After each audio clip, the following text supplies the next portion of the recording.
And thanks for joining us. A wildfire has exploded in size on Vancouver Island.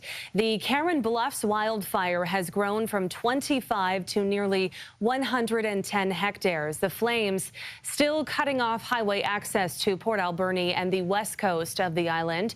CTV's Brendan Strain has our top story.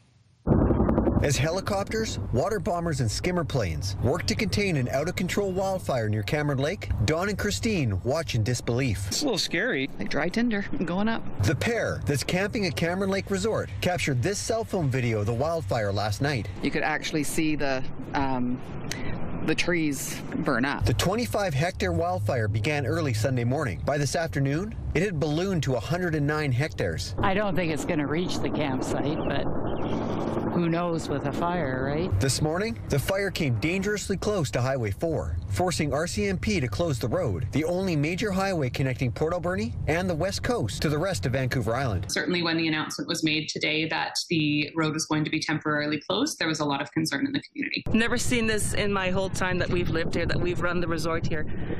It's crazy. Esther Verham is the manager of Cameron Lake Resort. Seeing a fire of this size burning so close to her resort is unsettling. But we've been assured that we're okay here right now. So all I can do is hope that they get this under control. Crews are expected to continue to work through the night, hitting this fire with every tool available, hoping to get a handle on it before it grows larger. We trust these guys know what they're doing and they're going to work hard to fight it. But yeah, we're watching it very carefully for sure. The BC Wildfire Service says currently no structures are threatened and that traffic along Highway 4 near Cameron Lake could be intermittently impacted until the wildfire is under control. Brendan Strain, CTV News, Victoria. The Vancouver Park Board has now banned barbecues from all Vancouver parks and beaches due to the high risk of fire. No smoking or beach fires are allowed. Campfire bans will come into effect on Thursday for most of BC and will remain in place until October. The BC Wildfire Service says the bans have been announced for the Coastal Fire Centre, the Kamloops Fire Centre, the Prince George Fire Centre, and the Caribou Fire Centre. Violating a fire prohibition can lead to a fine of $1,500. One of the largest wildfires in the province's history is burning right now in the Peace region, and officials are quietly preparing for more fires and evacuations. CTV's Penny Daflos has more on the work going on behind the scenes in anticipation of a difficult summer.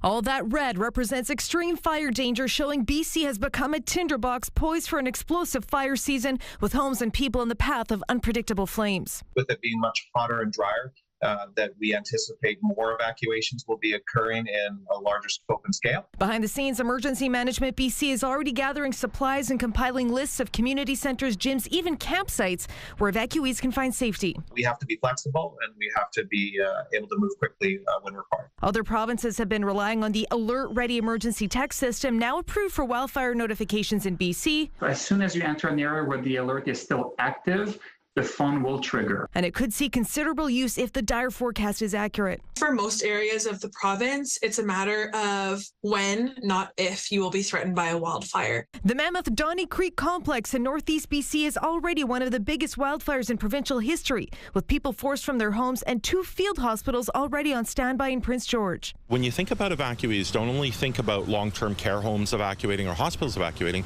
When communities evacuate, we have to maintain what we call continuity of care. People that reside in their homes may need dialysis, may need chemotherapy. Getting healthcare workers and supplies to displaced patients will be tougher than usual. The fact that our healthcare system is already struggling so much without having any mass disaster, how much more complicated does it make it then to plan for something like widespread displacements from wildfires? That's a good question, an important question. So the health system has been through a three-year marathon at a sprint speed, and so we're still recovering from that. With qualified staff in short supply everywhere, BC's health authorities may have to further rely on for-profit staffing agencies to care for wildfire evacuees wherever they can find refuge from the flames. Penny Daflos, CTV News, Vancouver. Park rangers and firefighters